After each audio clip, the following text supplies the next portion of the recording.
Esta mañana vamos a continuar con el estudio de esta segunda sección de la carta a los Romanos, que tiene por principal propósito instruir a la iglesia de los creyentes en Roma. Esto a la luz de la obra que Dios ha hecho para salvarlos. Y Pablo ya ha puesto el fundamento. Ustedes recordarán que hablábamos de eso hace 8 días. El fundamento que Pablo ha puesto para poder edificar la instrucción y la exhortación no es más ni menos que la obra de nuestro Señor Jesucristo, es decir, el Evangelio y todo su plan que ha el trazado desde antes de la fundación del mundo para salvarnos. Así que Pablo pone este fundamento en el cual él va a proseguir entonces ahora sí con la exhortación. A la luz del esplendor del Evangelio, él va a venir a instruir a esta iglesia. Y recordábamos, hermanos, que la enseñanza, la teología precede a la exhortación. Pero no solamente la teología precede a la exhortación, sino que también es indispensable que la exhortación contenga instrucción. Una exhortación sin instrucción no es una manera adecuada de ayudar a los creyentes, no tiene sentido. Y Pablo les decía que para poder ellos presentar su cuerpo o su ser entero como un servicio santo, agradable y puro a Dios, era necesario que ellos renovaran su mente para poder ser transformados, a fin de que ellos puedan conocer la voluntad de Dios para sus vidas, lo que es bueno, lo que es agradable delante de Dios. Y es en este sentido que Pablo continúa dándoles instrucciones, porque parte de esta renovación del entendimiento de los creyentes en Roma tiene que ver con la instrucción acerca de cómo Dios ve a la iglesia local en su unidad y en su diversidad. Y el apóstol Pablo va a instruirlos en este sentido. Quiero decirles algo, hermanos, que a medida que empiezo a avanzar en esta carta, en esta sección, estoy convencido de algo, que yo espero en el Señor pueda convencerles de la misma forma. Esta carta fue escrita para una iglesia local, y las instrucciones que está dando el apóstol Pablo tienen tanto sentido en tanto que se está hablando de una iglesia local. Yo espero en el Señor que puedan entender cómo la teología tan preciosa del Evangelio que ha revelado es aplicada y es aterrizada en simples creyentes como nosotros en un cuerpo local que Dios ha establecido. Y yo espero que con esto podamos ir derribando muchos argumentos contrarios a la verdad, en donde un creyente puede ser un creyente muy bien dotado intelectualmente, pero no un creyente que está sirviendo y pertenece a un cuerpo local.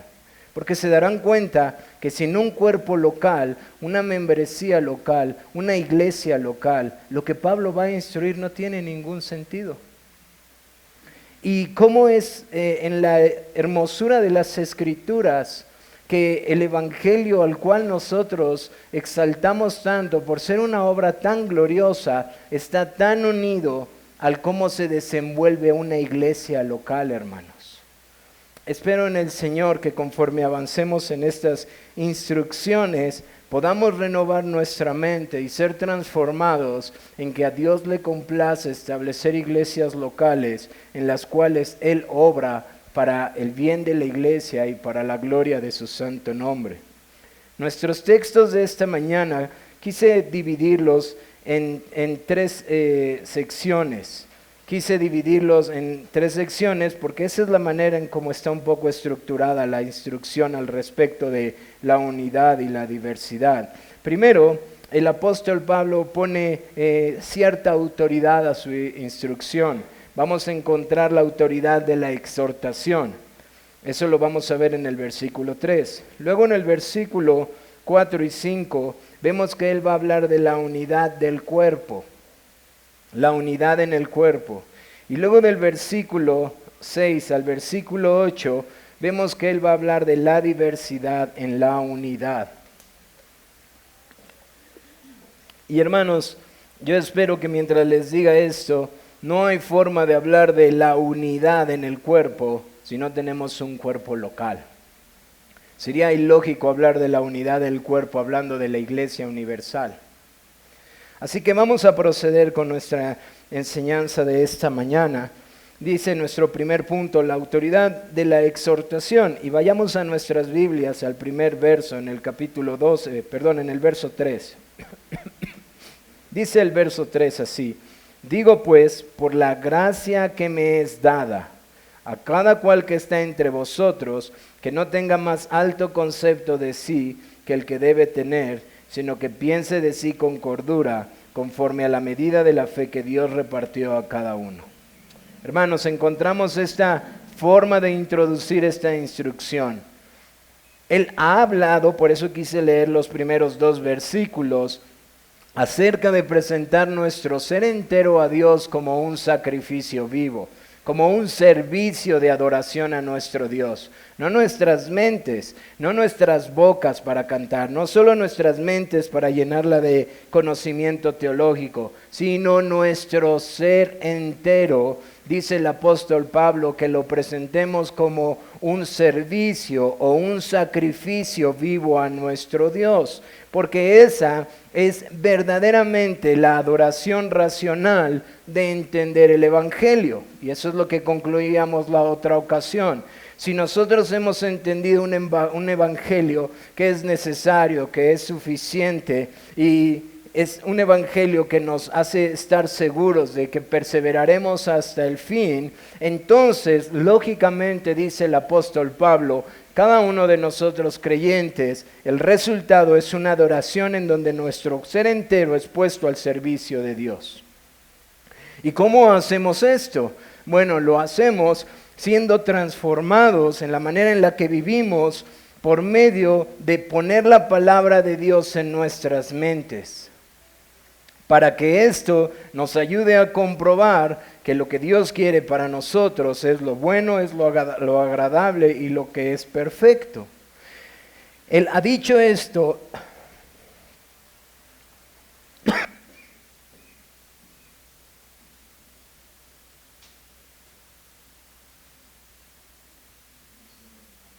Él ha dicho esto y Él quiere ahora empezar a decir cómo luce esto. Qué importante a la luz de esta verdad de presentar nuestro ser entero como un sacrificio, como adoración viva a nuestro Dios santo, pura, agradable. Ahora hablar de estas cosas y fíjense cómo Él tiene que comenzar. Por la gracia que me es dada. Es decir, por la autoridad que Dios me ha concedido como apóstol. Digo pues, creyentes en Roma, por la autoridad que Dios me ha dado, por la gracia que Él ha concedido a este hombre, y entonces Él va a empezar con la instrucción y la exhortación de lo que Él tiene que decirles. Él hace necesario hacerles ver que lo que está por decirles es sumamente importante. Ahora, quiero, antes de avanzar, tratar de ponernos en la mente de lo que está pasando en el apóstol Pablo y lo que está pasando en la iglesia en Roma. Ustedes sabrán que es muy probable o casi 100% posible que la carta a los Corintios, la primera y la segunda carta, fue escrita antes de la carta a los Romanos. ¿Esto qué implicación tiene? Y se van a dar cuenta por el lenguaje y las citas que voy a estar utilizando. Que el apóstol Pablo tiene situaciones de las que se están viviendo en Roma, que él ya ha vivido en una manera un poquito más aguda en la iglesia en Corintio. Él ya tiene idea de algunas situaciones difíciles que tuvo que arreglar en la iglesia en los Corintios, y ahora viene a la iglesia en Roma. Y ustedes recordarán cuando estábamos hablando del capítulo 11, cómo él empieza a tocar el tema del orgullo, el envanecimiento, y cómo les decía, cómo él está tocando este tema a la luz de la obra de Dios para despojar al hombre de todo lo que puede sostenerse para tener un poco de orgullo. Es decir, Pablo está poniendo el fundamento teológico para decirle al hombre, no tienes en qué sostenerte para ser orgulloso. Pero ahora con toda autoridad, él tiene que pasar a decirles, digo pues por la gracia que me es dada, a cada cual que está entre vosotros, que no tenga más alto concepto de sí del que debe de tener. Hermanos, inmediatamente cuando leemos esa oración, sabemos que hay un problema de orgullo aquí. Que no tenga ninguno un concepto más alto del que debe de tener de sí mismo. Dice el versículo, sino que piense de sí con cordura conforme a la medida de fe que Dios repartió a cada uno. Hermanos, este texto está empezando a tocar de manera más clara uno de los grandes problemas que existe en la iglesia de Roma, pero que existe en toda iglesia, y ese es el problema del orgullo. Decía un hermano, no sé si puse esto en mis notas en algún momento, pero decía un hermano que las escrituras nos enseñan que el amor al dinero es el principio de todos los males, pero que cuando estudiamos la iglesia nos damos cuenta que el orgullo es el mayor problema en todas las iglesias. Qué triste es darnos cuenta de que esa es nuestra condición y qué pertinente es esta amonestación. El texto del versículo 3 está escrito en una forma que difícilmente vamos a alcanzarla a ver en la traducción al español. Pablo está utilizando una sola palabra para la intención de que las personas que están escuchando tengan entendido con claridad con el uso de las palabras y el juego que está diciendo. Nosotros vemos en nuestra Reina Valera cosas como alto concepto, del que debe de tener, que no piense, cordura, y vemos diferentes palabras ahí que quizás no tengan ninguna raíz similar ni nada por el estilo. Pero lo que Pablo está utilizando aquí es una sola palabra con sufijos y prefijos. Y lo que está diciendo básicamente es que nadie piense de una superforma, ni que nadie piense de una forma más baja, sino que todos piensen de manera mesurada. Ahora, esto traducido al español no tiene sentido, pero ¿por qué se los quiero hacer ver? Porque Pablo está tocando un aspecto muy importante de la iglesia. Él les está diciendo, nadie piense de sí mismo de manera mayor o alta, y él usa un prefijo, pero tampoco nadie considere su manera de pensar de una manera como cierto menosprecio, sino piensen de manera equilibrada o de manera sobria, de manera adecuada. Ese es el uso de las palabras que él está diciendo para lo que nosotros alcanzamos a ver. Alto concepto debe de tener, alto concepto, piense, cordura.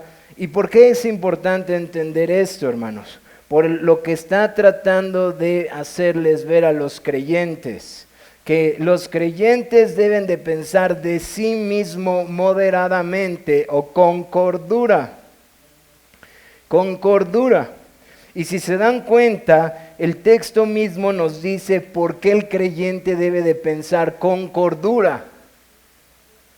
Dice que piense de sí con cordura conforme a la medida de la fe que Dios repartió a cada uno. La razón por la que los creyentes no debemos de tener ni un pensamiento más alto de nosotros, ni entre paréntesis, entre comillas, un pensamiento aparentemente piadoso de que yo no sirvo para nada, es por la única razón que sigue estando unido a lo que Pablo ha puesto por fundamento en esta carta, por la gracia que hallamos en Cristo Jesús. Él dice que lo que hemos recibido, lo hemos recibido de parte de Dios, o conforme a la medida de fe que Dios repartió a cada uno. Y ustedes saben que va a hablar de los dones y de todas estas situaciones que suceden en la iglesia.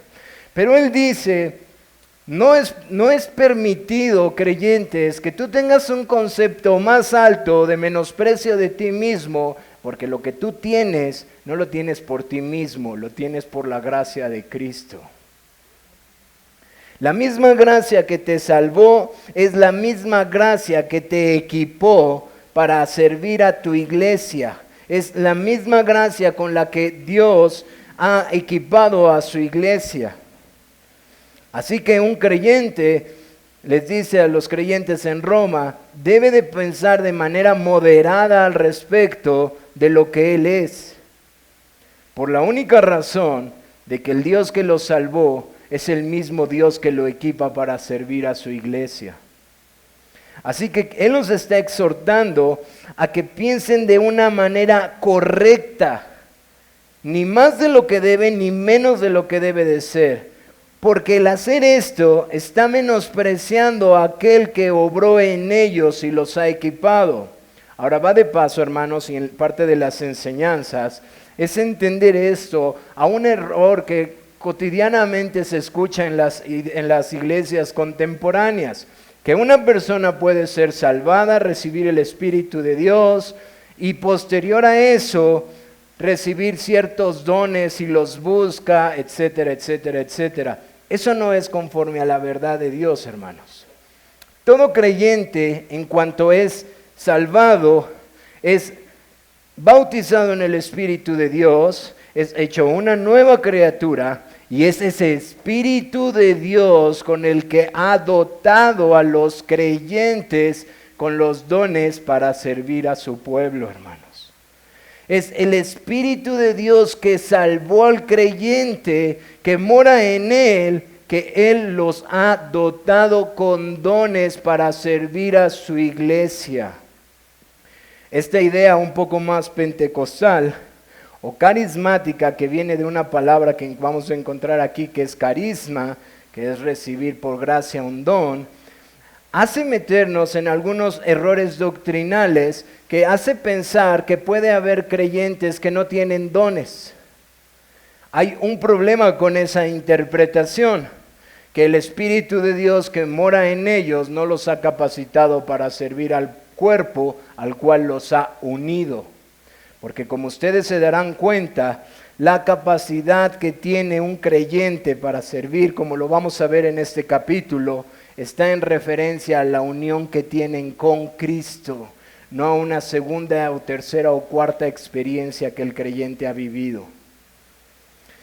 Y también, hermanos, aprendemos que tener un concepto más alto de uno mismo o el pensar de sí con cierto menosprecio no es conforme a la voluntad de Dios, hermanos.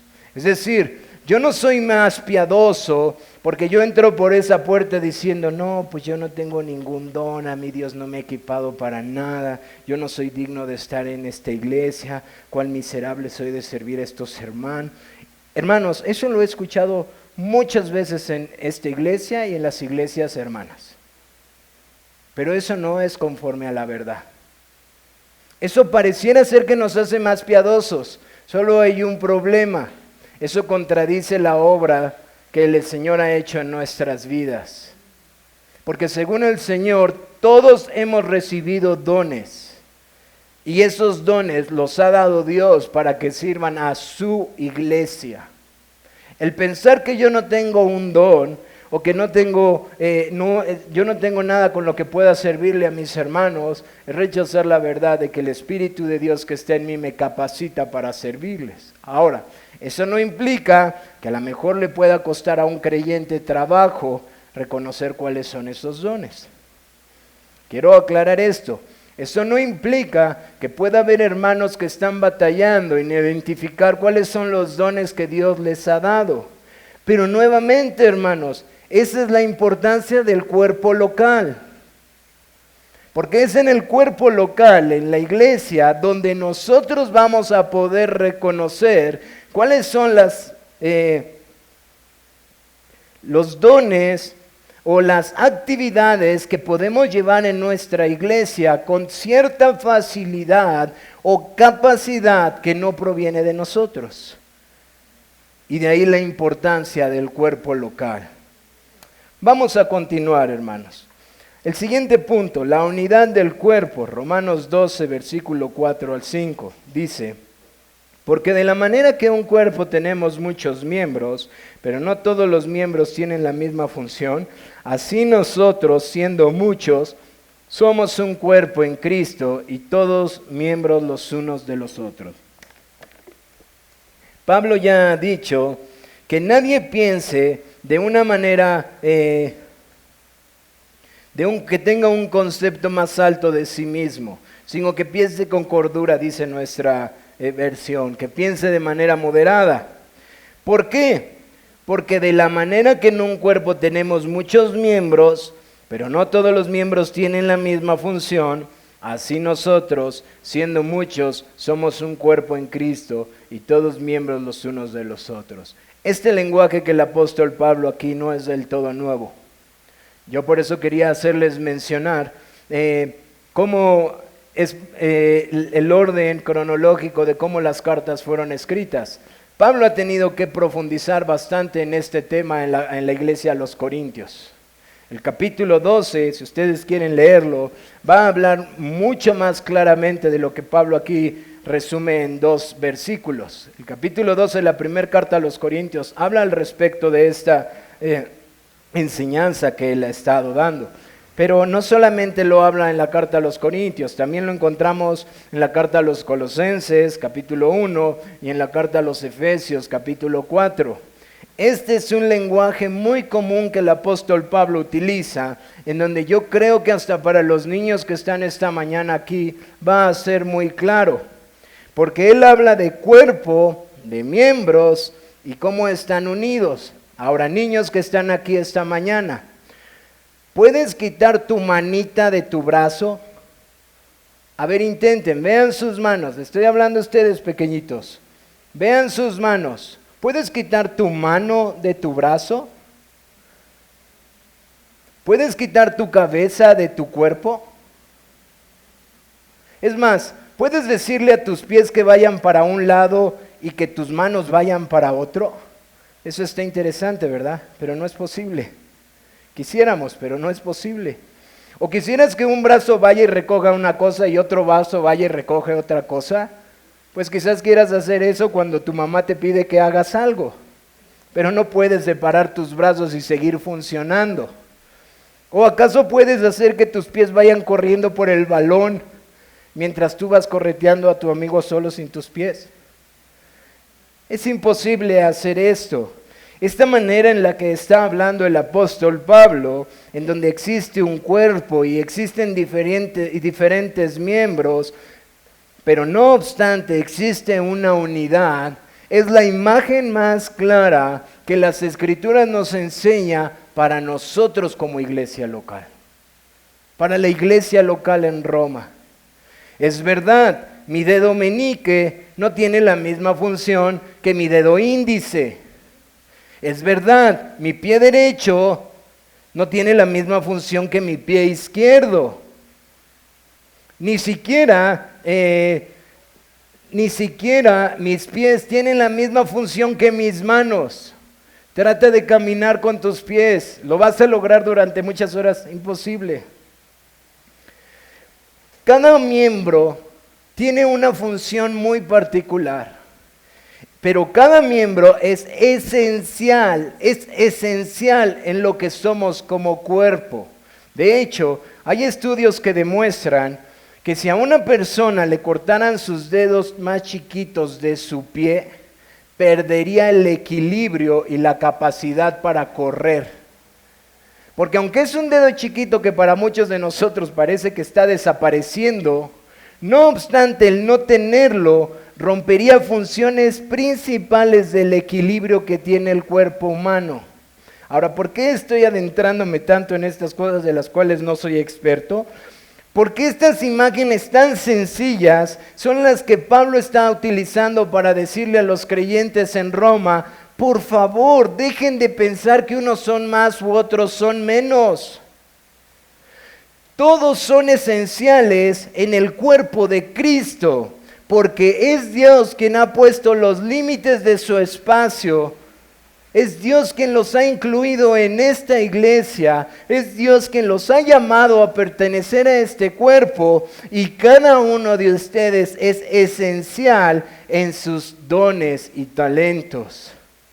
Así como la mano es tan esencial o el dedo más pequeño es esencial, así cada hermano en esta iglesia es esencial. Así nosotros, dice él, siendo muchos, somos un cuerpo en Cristo y todos miembros los unos de los otros. Todos los miembros de la iglesia somos parte del mismo cuerpo. Entonces, hermanos, quiero que esto quede claro en nuestros corazones antes de pasar a lo que quizás algunos ya quieren que pasemos al respecto de los dones. Esta doctrina ha sido tan esencial en la iglesia en Roma como lo fue en Corintios, porque pareciera ser que el corazón del hombre, en cuanto tiene ciertos dones por parte del Señor, tiende a sentir cierta orgullo o altivez con respecto a sus demás hermanos. Pero parece ser que también hay en el corazón del hombre cierta envidia de por qué yo no tengo este don o por qué no tengo este don. O cierto menosprecio del por qué a mí me dio este don y no me dio aquel otro don. Sin entender que la cabeza es una, es Cristo. Y que todos somos partes del mismo cuerpo y que todos somos esenciales en este cuerpo. Así que Pablo está llamando a la iglesia en entender la unidad del cuerpo, la unidad de los creyentes en el cuerpo local, la unidad de los creyentes en Roma como parte de su iglesia local. Pero también les va a hablar de la diversidad de cada uno de ellos. Porque aunque no obstante todos somos un cuerpo en Cristo, no obstante todos somos esenciales, cada uno de nosotros es diferente, hermanos. Y eso tenemos que entenderlo para funcionar bien como iglesia. Por eso les decía, no desasocien la enseñanza del apóstol Pablo con lo que acaba de decir, de ser transformados por la renovación de nuestro entendimiento. Dice el versículo 6 al versículo 8 del capítulo 12. De manera que, teniendo diferentes dones, según la gracia que nos es dada, si el de profecía, úsese conforme a la medida de la fe, o si el de servicio en servir, o el que enseña en la enseñanza, el que exhorta en la exhortación, el que reparte con liberalidad, el que preside con solicitud, y el que hace misericordia con alegría. Voy a leerlo y quiero unirlo a todo para poder pasar a este punto. Dice, digo pues por la gracia que me es dada, que cada cual que esté entre vosotros, que no tenga más alto concepto de sí del que debe de tener, sino que piense de sí con cordura conforme a la medida de la fe, conforme a la medida de fe que Dios repartió a cada uno. Porque de la manera que en un cuerpo tenemos muchos miembros, pero no todos los miembros tienen la misma función, así nosotros, siendo muchos, somos un cuerpo en Cristo. Y todos miembros los unos de los otros. De manera que, hermanos, todo esto que les está diciendo es, yo les hablo por la gracia, por la autoridad que Dios me ha dado como apóstol. Yo tengo que decirles esto con la autoridad que Dios me ha dado. Piensen de ustedes con cordura. Piensen de ustedes como creyentes en Roma de manera mesuradamente. No piensen ni más ni menos. Piensen conforme a la medida de fe que Dios ha repartido a cada uno de ustedes. Porque así como hay muchos miembros y hay un cuerpo, así nosotros somos diferentes, pero todos somos miembros del mismo cuerpo. De tal manera que cuando Dios ha repartido dones a su iglesia, así como Dios ha creado el cuerpo con diferentes miembros y todos los miembros se deben a su cuerpo y todos los miembros sirven para el propósito del cuerpo, así creyentes, los dones que les ha dado Dios, los ha dado para dárselos a su cuerpo, para que su cuerpo funcione bien. Hermanos, aquí en esta iglesia local, Iglesia Bautista Reformada, solo por gracia en Toluca, ¿a qué cuerpos estamos aplicando esto para nosotros? ¿Para qué Dios da dones a ti? ¿Para servir a la iglesia de allá enfrente? ¿Para servir a todo el cúmulo de cristianos de la ciudad de Toluca? ¿Para servir a todo el cúmulo de cristianos de la ciudad del Estado de México, perdón? No, hermanos, Dios establece cuerpos locales y da creyentes a esos cuerpos locales, y esos creyentes están capacitados y dotados para servirle a su cuerpo y se deben a su cuerpo. Yo espero en el Señor que puedan entender esta verdad. El creyente que está en esta iglesia y que quiere estar en esta iglesia, se debe a esta iglesia, porque le ha sido dado por Dios el servirle a este cuerpo. Con diferentes dones, hermanos. Esa es la enseñanza. Y puesto que Dios ha dado diferentes dones, los creyentes no tienen nada de qué jactarse. Porque así como no tienen nada de qué jactarse de ser salvos, porque éramos pecadores y por gracia fuimos salvos, así sean judíos o griegos o gentiles, así de la misma forma la gracia de Dios ha obrado en nuestras vidas, dotándonos para el servicio. Por lo tanto, cuando los creyentes en Roma se jactan sobre unos, al final lo que está pasando en su corazón es que hay queja contra Dios. O pecan contra Dios porque se están jactando de algo que Dios les dio para servir a su iglesia. Y el que menosprecia el don está menospreciando algo que Dios le dio para servir a su iglesia. Aunque el cuerpo en su totalidad es uno, no obstante, los miembros son diferentes entre ellos. Sus funciones no son iguales en un cuerpo, tampoco lo son en la iglesia. Como dice el apóstol Pablo en los Corintios, la mano no le dice al pie, ¿por qué no soy pie? El dedo gordo no le dice a la oreja, ¿por qué no soy oreja? Sus funciones no son iguales, tampoco lo es en la iglesia. Los dones que Dios ha dado a su iglesia son parte de la unidad, pero al mismo tiempo lo diversifican.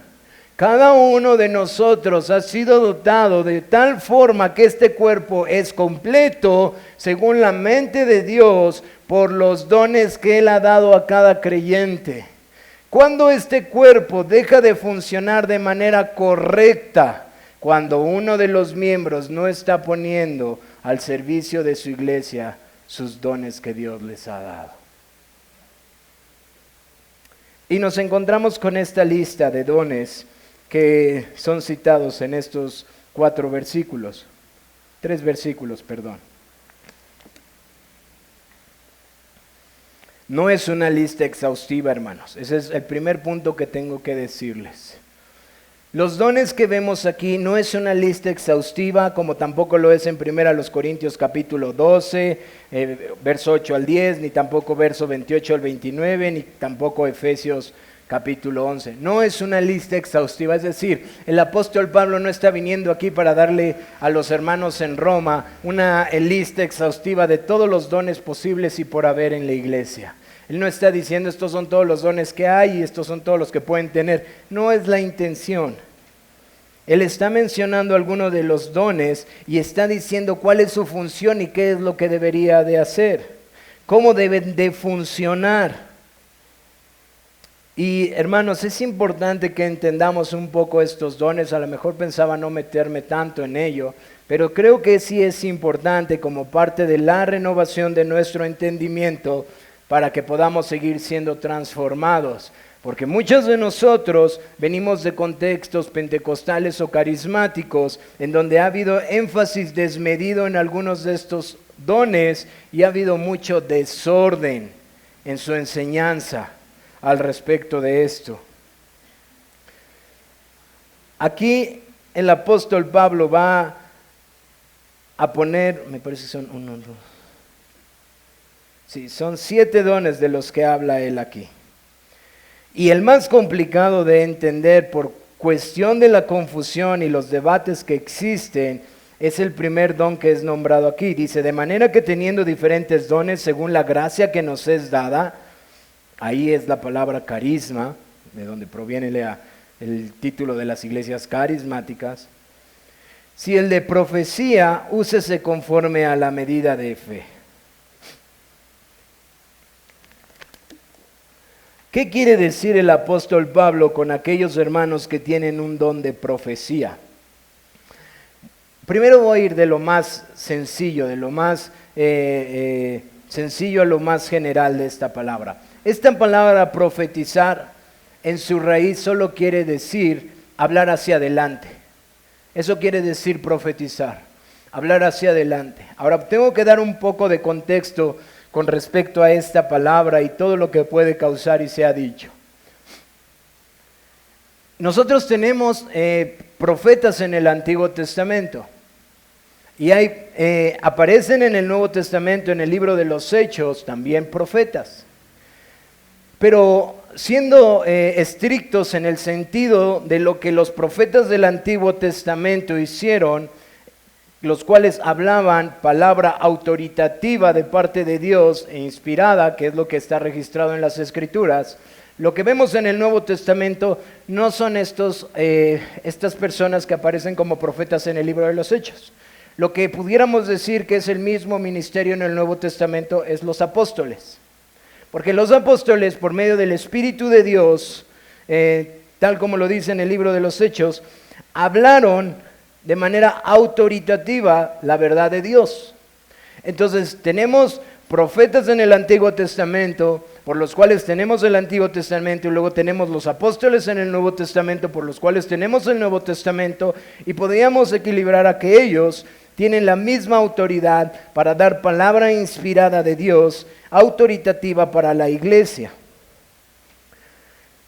Y pudiéramos pensar que el apóstol Pablo se refiere a este don como el don que se les ha sido dado a los profetas del Antiguo Testamento, a los apóstoles del Nuevo Testamento. Pero solamente tenemos aquí un pequeño detalle, o un gran detalle.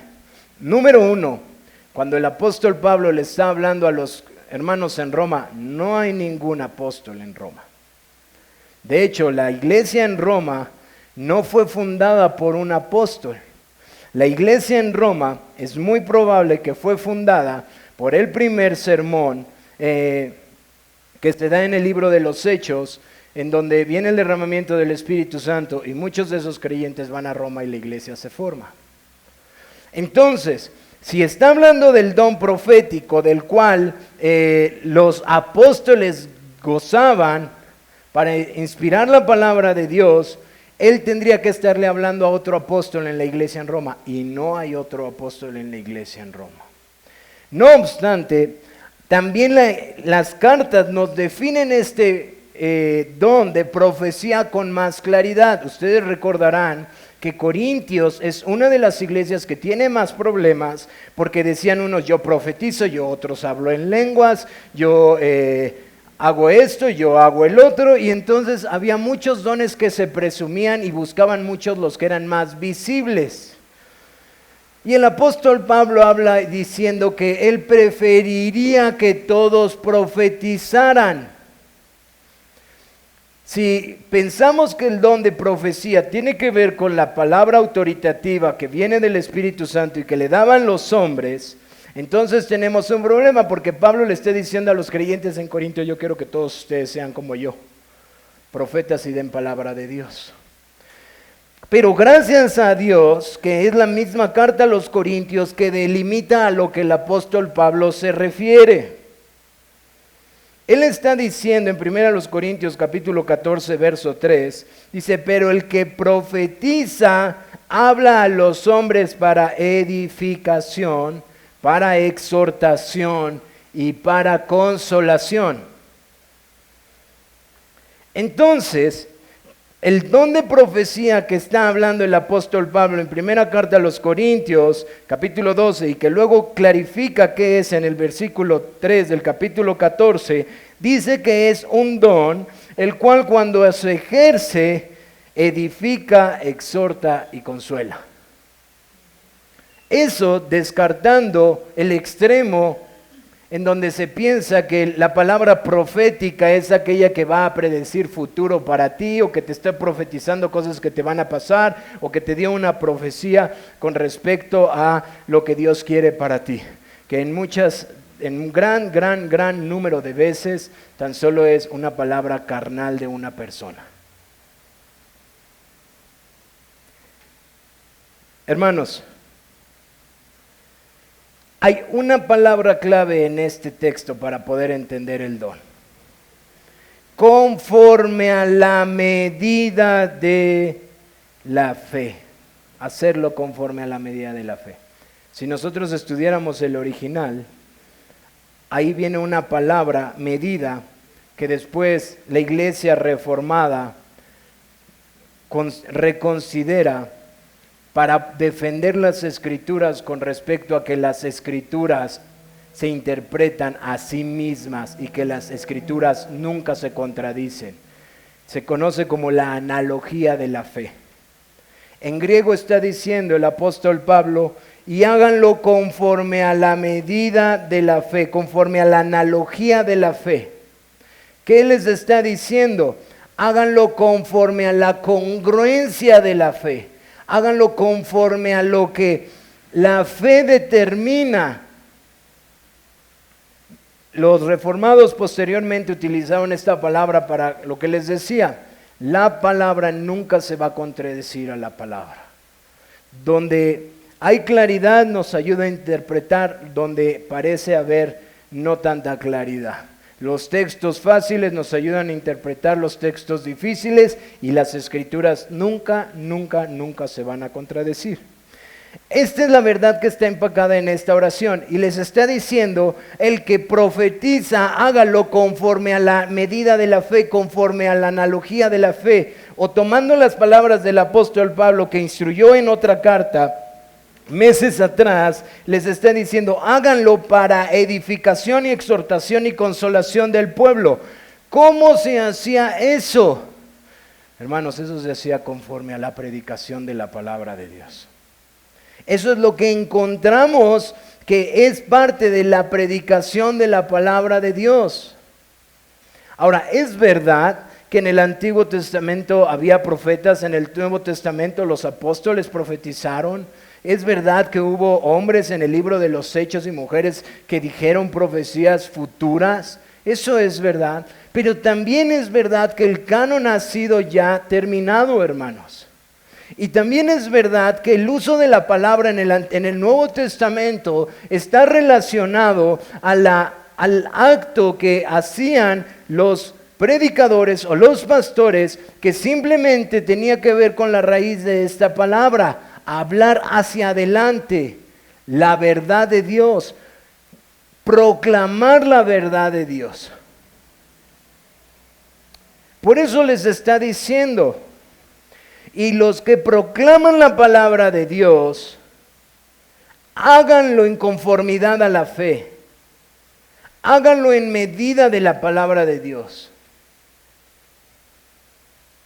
No es un don que ha cesado por completo en cuestión de que ese es el mismo acto que se hace al predicar la palabra de Dios, hermanos. Sí ha cesado en cuanto a que ya no hay palabra nueva, ya no hay nuevas revelaciones, ya no hay una nueva revelación acerca de la verdad de Dios. Pero no ha cesado en cuanto a que eso es lo que se hace cuando la palabra de Dios se está proclamando. ¿Y qué le dice el apóstol Pablo? El que profetiza, hágalo y hágalo conforme a la medida de la fe. Los demás son más sencillos. Él dice, y si el de servir, o si el don de servicio en servir. Aquí nuevamente la palabra que nos está utilizando ya la conocemos bastante porque la hemos estudiado en nuestros estudios del pastorado y del diaconado. Él está utilizando el término en general de servicio. Y el que sirva, o el que tiene el don para servir, que sirva a su iglesia. El que tiene el don para servir, que sirva a su iglesia. El que tiene la capacidad para estar atento a las necesidades de la iglesia en el servicio práctico, hágalo, hágalo. El que enseña de lo cual nosotros tenemos una palabra en el día de hoy, pero a lo mejor no es necesario de entrar, porque creo que es claro. El que enseña en la enseñanza, es decir, aquel que tiene capacidad para instruir en ciertos temas, hágalo, enseñe. ¿Qué sería en nuestros días? ¿Cómo pudiéramos entenderlo en el día de hoy en la iglesia contemporánea? Un profesor de seminario, un profesor de escuela dominical, que nosotros no tenemos escuela dominical, tenemos nuestra clase de confesión en las tardes. Ahora, ¿qué diferencia encontramos, hermanos? Y es importante aclarar entre el que profetiza o el que tiene don de profecía y el que tiene don de enseñanza. Les voy a leer lo que dice un hermano. La diferencia no está necesariamente en el contenido, sino en la capacidad de la instrucción sistemática y regular de la palabra de Dios para edificar, exhortar y consolar mediante la aplicación adecuada de ella. La diferencia entre uno que puede enseñar temas a una iglesia y uno que puede predicar o profetizar no necesariamente está en el contenido, sino en la capacidad de instrucción sistemática y regular para edificar, para exhortar y para consolar mediante la aplicación adecuada a cada creyente. ¿Y qué le dice el Señor al que tiene el don de enseñanza? Enseña. El siguiente dice, y el que exhorta en la exhortación, palabra que también espero, hermanos, que ya nosotros hayamos aprendido. Exhortar viene de un término que quiere decir caminar a un lado. No se refiere como en algún momento, alguna vez, por un hombre que ha enseñado mucho a nivel mundial. A mí llegó esa enseñanza. El que exhorta es el que tiene la capacidad de estar exhortando a todos sobre lo que deben de hacer. Bueno, eso es muy lejos de lo que la palabra original quiere decir. La palabra exhortar viene de un término que significa caminar a un lado. Y significa que tiene la capacidad para aconsejar, para animar, para acompañar, para dolerse en diferentes circunstancias que sus hermanos están viviendo. Yo espero en el Señor que mientras estoy diciendo esto, ustedes puedan reconocer, hermanos, que tienen estas capacidades, porque quizás no todos la tengan, pero quienes la tengan, quizás les haga falta ponerlo más en práctica para el bien de su cuerpo. El que exhorta en la exhortación es aquel que puede estar acompañando a sus hermanos, animándolos, aconsejándolos y ayudándolos a perseverar en las diferentes circunstancias. El que reparte, que lo haga con liberalidad, es decir, que lo haga sin reservas. Decía un hermano, la iglesia no solo necesita buenos diáconos que sirvan y que ayuden a ver las necesidades como cuerpo. La iglesia también necesita buenos creyentes que tienen la capacidad de deslindarse sin reservas del dinero que abundantemente Dios les provee. Porque eso es una capacidad que Dios da también. No solamente necesita la iglesia buenos administradores que puedan ver las necesidades de la viuda, del huérfano y del necesitado. Necesita también la iglesia hermanos que libremente pueden despojarse del dinero y aportar para las necesidades. El que preside con solicitud, es decir, el que liderea. Presidir significa dirigir y gobernar, y vemos este término en las Escrituras en relación a dos cosas. Pablo lo utiliza constantemente en relación a los varones que dirigen su hogar y en relación a los ancianos que dirigen la iglesia. Y el que dirige o el que preside, que lo haga con solicitud. Es decir, términos que son utilizados constantemente para referirse al liderazgo que Dios le ha dado a los varones. Que el que tenga este don lo haga con diligencia. Y finalmente, el último don de esta lista, no exhaustiva, es el don de la misericordia. Es un don que ayuda a tener simpatía por alguien en situaciones difíciles o que constantemente se puede doler con los que se duelen. Es un don que Dios da a ciertos hermanos para que puedan ser sensibles al sufrimiento de otros hermanos que la mayoría quizás pasa por desapercibido. Bueno, esta lista de dones que dio el apóstol Pablo a los romanos están en el contexto de las diferencias que existen en un cuerpo, así en una iglesia. Esta es la analogía, hermanos, que espero quede en nuestros corazones.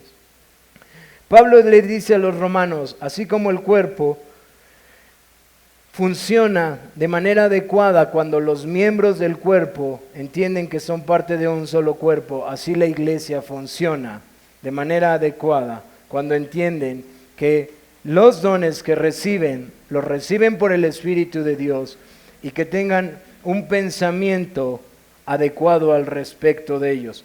Ahora, yo no sé si se dieron cuenta, pero cuando Pablo les dice a los creyentes que piensen con cordura, ¿en quién cae la responsabilidad de ser congruente con los dones que Dios le ha dado?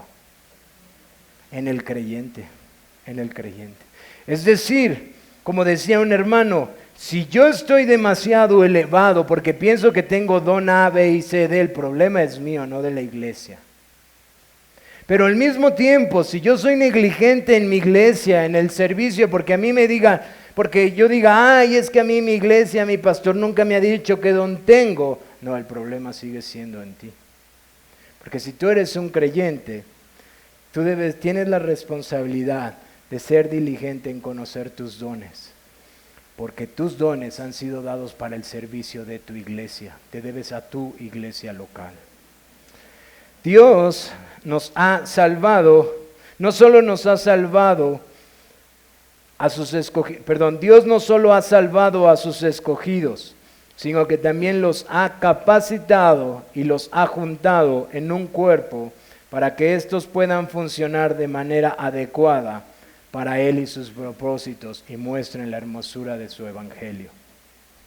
Los dones, al igual que la fe, son dados por la gracia de Dios. Estos textos están tratando con el principal mal de todo creyente, el orgullo, el orgullo. Y quiero leerles esta nota de William Hendrickson. La diversidad sin unidad significa confusión. La unidad sin diversidad significa monotonía. Tal como sucede en el cuerpo humano, así debe suceder en la iglesia. Se necesita la unidad y la diversidad, y ambas han sido provistas por Dios. ¿Cómo aplicamos estas verdades a nosotros, hermanos? Creo que ya lo he ido haciendo esta vez, pero tengo 2 puntos. Hermanos, cada uno de nosotros, ¿qué debemos de hacer? Debemos de pensar de nosotros con cordura. Haciendo esto, al poner en práctica diligentemente los dones que Dios nos ha dado como iglesia. Cada uno de nosotros debe de ser muy honesto en nuestro corazón. Y debe de tener un pensamiento mesurado con respecto de la medida de la gracia que Dios me ha dado para servir a mi pueblo. A mi iglesia, perdón. ¿Qué quiero decir, hermanos? Algunos de ustedes pueden decir, es que yo creo que yo tengo el don de servicio y yo quiero ser diácono. Pero cada que estás sirviendo, tu hermano se incomoda porque sirves en el momento más inadecuado. Cuando necesitan de ti, tú ni siquiera estás al tanto de las necesidades de tus hermanos. Hay necesidades en la iglesia y quizás ni siquiera te interesan. Pero tú dices, es que Dios me ha llamado al diaconado. Eso no es pensar de manera mesurada o congruentemente, hermanos. Eso es incorrecto. Al yo servir a mi iglesia, yo debo de saber en dónde mis hermanos, mi cuerpo local, dónde mis hermanos son edificados por lo que Dios me ha dado para yo servirles. Y en eso yo tengo que ser muy diligente porque Dios me lo ha dado para que este cuerpo glorifique a Dios. Pero ponía otro ejemplo a un hermano. Pasa que siempre hay menosprecio entre los dones. Hay los hermanos que tienen la pasión por el evangelismo. Les apasiona que las almas escuchen el evangelio y sean salvas. Y estos hermanos están apasionados por proclamar a Cristo y de repente oyen que va a haber cursos de teología y dicen en su corazón, ay, pero ¿para qué tanta teología? La iglesia no necesita tanta enseñanza, necesitan el evangelio, llévales el evangelio. Ahí ya hay un pequeño problema, no estamos pensando mesuradamente, hermanos. El que el Señor llama al evangelismo es tan necesario como el maestro que enseña teología. Y estos dos servicios son tan necesarios para que el cuerpo siga creciendo y siga avanzando de manera correcta. Así que no debe de haber menosprecio en cuanto a un servicio u otro servicio, porque quizás a uno me ha llamado el Señor, pero al otro no me ha llamado el Señor. Debo de gozarme porque hay hermanos que tienen ese don y porque pueden hacerlo con diligencia, mientras quizás yo puedo hacer otros con diligencia y gozarme en ello.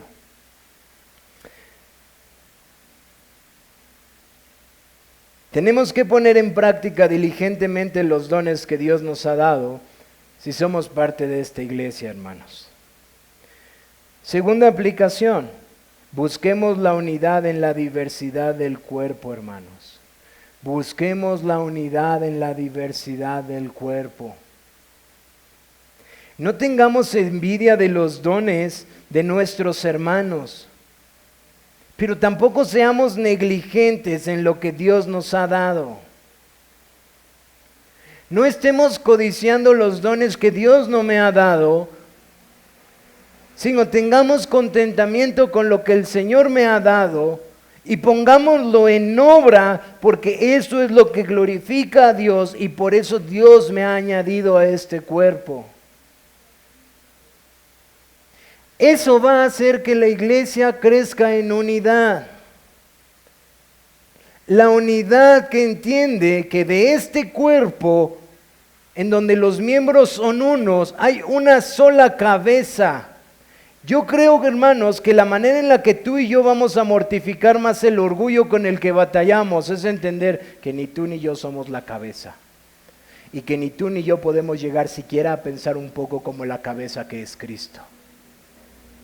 Cuando tú y yo entendemos que este cuerpo tiene por cabeza a Cristo, que es el soberano Dios y que puso a cada uno de los miembros, tú y yo vamos a estar contentos con los dones que nos ha dado y con los dones que ha dado a cada uno de tus hermanos. Y vamos a ser diligentes en ponerlos por obra, cualquiera que sea. Porque cada uno de ellos es necesario. Si nosotros atendemos a estas verdades, entonces tú y yo vamos a procurar la unidad. Pero si constantemente yo estoy celoso, llenándome de celos amargos, porque yo no tengo este don para tocar el violín, aunque me encantaría tocar el violín, aunque me encantaría tocar en el día del Señor, ¿y por qué yo no tengo ese don? ¿Y por qué yo no tengo ese don? Yo quisiera tocar como tocan mis hermanos.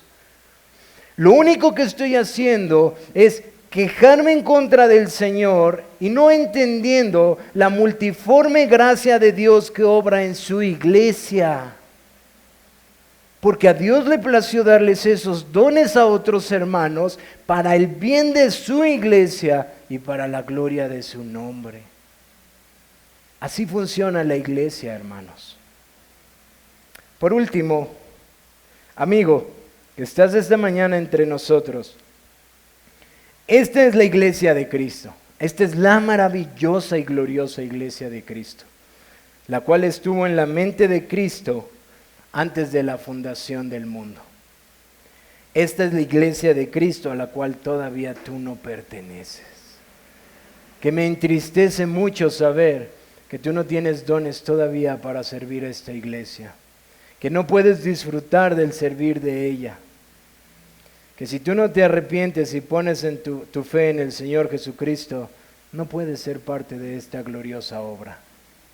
No hay institución orgánica más gloriosa que la iglesia de Cristo, en la cual un grupo de pecadores como cada uno de nosotros ha sido redimida por la sangre de Cristo para mostrar su gloria.